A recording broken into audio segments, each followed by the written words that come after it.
بسم اللہ الرحمن الرحیم۔ تمام سامعین کو، تمام حاضرین کو میرا اور ہماری پوری ٹیم کی طرف سے آپ سب کی خدمت میں السلام علیکم ورحمۃ اللہ وبرکاتہ، اور ہمارے ننھے ساتھیوں کے لیے تحفہ یا علی علیہ السلام مدد، اور آپ سب نے کہنا ہے پیر مولا علی علیہ السلام مدد حق حیدر۔ سلامت رہیے، شاد رہیے، آباد رہیے، خوش رہیے، اور ہمیشہ ہمارے اس پروگرام کو یکسوئی کے ساتھ دیکھتے رہیے۔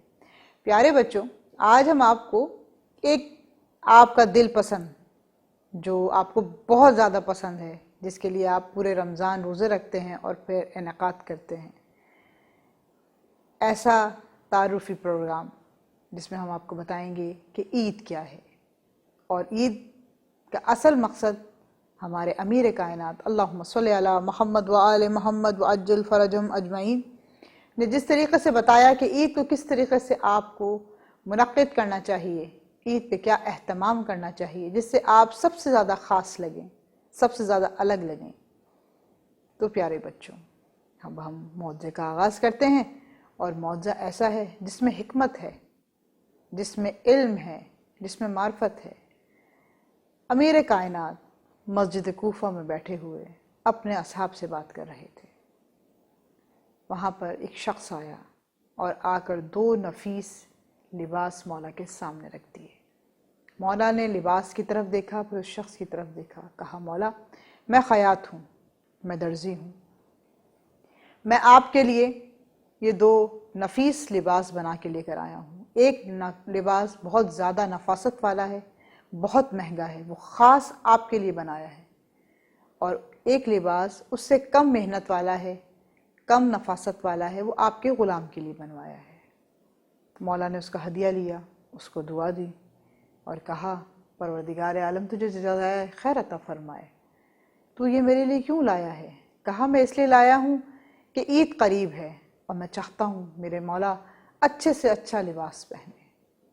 مولا نے مسکرا کر اس کا چہرہ دیکھا اور کہا ٹھیک ہے، صحیح۔ اس شخص نے کہا ابھی میں جانا چاہتا ہوں، انشاءاللہ عید کے روز آپ سے آ کے ملوں گا۔ امیر کائنات کا پورا مجمع بیٹھا ہوا مولا کی گفتگو سن رہا تھا۔ لوگوں کی نگاہ اس نفیس لباس پر تھی جو اپنے وجد میں رکھا ہوا بھی چمک رہا تھا، یعنی ہم یہ کہیں گے کہ جس کپڑے میں وہ رکھا ہوا تھا اس میں بھی وہ چمک رہا تھا، اور دوسرا لباس جو اس سے زیادہ کم نفاست میں تھا وہ بھی بہت خوبصورت لگ رہا تھا۔ لوگ مولا کا وہ واعظ یا وہ خطبہ یا وہ جو بات کر رہے تھے وہ نہیں سن رہے تھے، سب کی نگاہ اس تحفے پر تھی۔ مولا نے مجمع کو جان لیا اور تھوڑی دیر میں کہا کہ انشاءاللہ کل سے پھر اسی تعلیم کا اسی جگہ سے آغاز کریں گے، اور مولا نے سب سے کہہ دیا والسلام علیکم ورحمۃ اللہ وبرکاتہ۔ لوگ اٹھے، لیکن جاتے ہوئے بھی مڑ مڑ کر اس لباس والے تھیلے کو دیکھتے رہے۔ مولا بیٹھے ہوئے تھے، مولا نے دونوں پہ نگاہ کی اور آواز دی قمبر قمبر۔ قمبر جہاں بھی ہوتے تھے مولا کی آواز پہ دوڑ پڑتے تھے، لہٰذا مولا کے پاس دوڑتے ہوئے جناب قمبر آئے اور آ کر کہا السلام علیکم یا علی۔ مولا بولی آپ نے مجھے پکارا۔ مولا نے کہا قمبر یہ آپ کے لیے نفیس لباس آیا ہے۔ جناب قمبر نے کہا مولا یہ تو بہت زیادہ نفیس ہے، مقصد بہت خوبصورت ہے، مولا یہ آپ پہنیے۔ مولا نے کہا نہیں، تم جوان ہو، میں بزرگ ہوں، میں چاہوں گا کہ تم اس لباس کو پہنو۔ جناب قمبر نے وہ لباس لیا اور اپنے پاس رکھ لیا۔ تھوڑی دیر کے بعد جیسے ہی جناب قمبر گئے تو اتنے میں میسے میں تمارہ آ گئے۔ میسے میں تمارہ جیسے ہی آئے، مولا نے ان کو دیکھا، بہت خوشی کے ساتھ ان کو بغل گیر کیا، بوسہ دیا ماتھے پہ اور کہا تمارہ ہم تمہیں یاد کرتے تھے۔ کہا جی مولا آپ نے مجھے یاد کیا، یہ میرے لیے باعث فخر ہے کہ میرا مولا مجھے یاد کرے۔ میسا میں تمارہ کے ہاتھ میں مولا نے وہ کم نفاست والا لباس رکھا، اور انہوں نے بڑی عقیدت سے اس لباس کو ایسے ہی چوما جیسے جناب قمبر نے چوما تھا، اور کہا مولا یہ تو بہت نفیس ہے، یہ تو آپ بھی اچھا لگے گا۔ مولا نے کہا نہیں، میں چاہتا ہوں میرے چاہنے والے، میرے محبوب، میری اولاد یہ لباس پہنے۔ پیارے بچوں، مولا نے دونوں لباس دے دیے۔ اب عید کا دن آیا، سب لوگ زرق برق نفیس لباسوں کے اندر مسجد میں کھڑے ہوئے تھے۔ اتنے میں میرا مولا سادگی میں، وہی 1000 بار سلی ہوئی نالین کے ساتھ، وہی پیوند لگی ابا کے ساتھ، وہی سادگی و بزرگی کے ساتھ میرے مولا اندر تشریف لائے۔ تمام مجمع نے امیر کائنات کو دیکھا۔ وہ خیاط جو بنا کے لایا تھا اس نے بھی بڑے غور سے مولا کو دیکھا۔ دل میں ایک شکوے کی ذرا سی رمق اٹھی، لیکن سوچا کہ پہلے نماز ادا کر لوں پھر پوچھوں گا۔ جب نماز ادا ہو گئی، لوگ مبارکباد دینے لگے، سب لوگ آ کے مولا کے گلے لگنے لگے۔ جناب قمبر آئے، خیاط نے دیکھا جناب قمبر وہ لباس پہنے ہوئے ہیں۔ خیاط کو تھوڑا سا غصہ آیا، لیکن کچھ کہہ نہیں سکتا، مولا سامنے ہے۔ میں میسے میں تمہارا ہے، پھر دیکھا کہ جناب قمبر اور میسے میں تمہارا وہی لباس پہنے ہوئے ہیں، رک نہ سکا۔ مبارکباد کا تو وقت دور تھا، ایک دم بیچ میں آیا، کہا مولا آپ نے میرے نذرانے کو کیوں نہیں سراہا؟ کیا آپ مجھ سے ناراض ہیں؟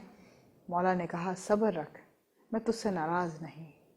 مولا پورے زمانے نے نئے کپڑے پہنے، آپ نے کیوں نہیں پہنے؟ مولا نے کہا میں امیر کائنات ہوں، میں مشکل کشا ہوں، میرا زمانے کو پیغام یہ ہے، اپنی نیتیں اپنا عمل صرف زر برق کپڑوں کی طرف نہ رکھو۔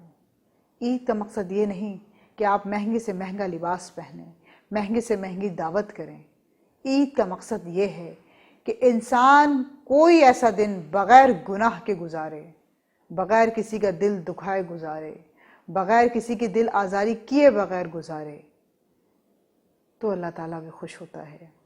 عید منعقد کرنے کا وہی اصل دن ہے جس دن تم اپنے پروردگار عالم کا قرب حاصل کرو۔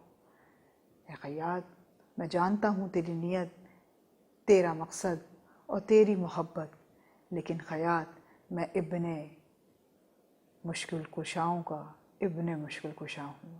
میں وسیع رسول کا وہ جیتا جاگتا چشم و چراغ ہوں جس نے خلاق عالم کے نور سے یہی نورانیت ہمیشہ زمانے میں پہنچائی ہے کہ ہمیشہ لوگوں کا احساس کرو، لوگوں سے پیار کرو، سادہ رہو لیکن بزرگی احترام ساتھ رکھو۔